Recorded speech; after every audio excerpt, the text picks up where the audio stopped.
लाडकी बहीण योजना बंद होणार का? महिलांसाठी सुरू करण्यात आलेली माझी लाडकी बहीण योजनेच्या भवितव्याबद्दल अनेक शंका उपस्थित केल्या जात होत्या. ही योजना बंद होणार का? लाभार्थी अपात्र ठरणार का? अशा अनेक प्रश्नांनी महिलांच्या मनात घर केले होते. मात्र आता या सर्व प्रश्नांना उत्तर मिळाले आहे. या योजनेविरोधात न्यायालयात याचिका दाखल झाल्यामुळे योजना बंद होण्याची शक्यता वर्तवण्यात येत होती. मात्र या योजनेमुळे राज्याच्या तिजोरीवर मोठा आर्थिक भर पडत असल्याचे कारण पुढे केले जात होते.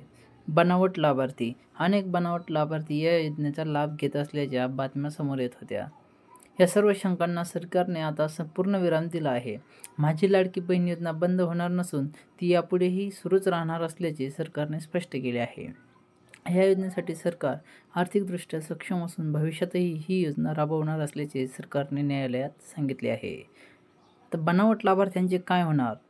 बनावट लाभार्थ्यांना वगळण्यासाठी आणि पात्र लाभार्थ्यांना योजनेत सामावून घेण्यासाठी पडताळणी प्रक्रिया पारदर्शकपणे राबवली जाते, असेही सरकारने स्पष्ट केले आहे. त्यामुळे माझी लाडकी बहीण योजनेच्या सर्व लाभार्थी महिलांसाठी ही एक दिलासादायक बातमी आहे.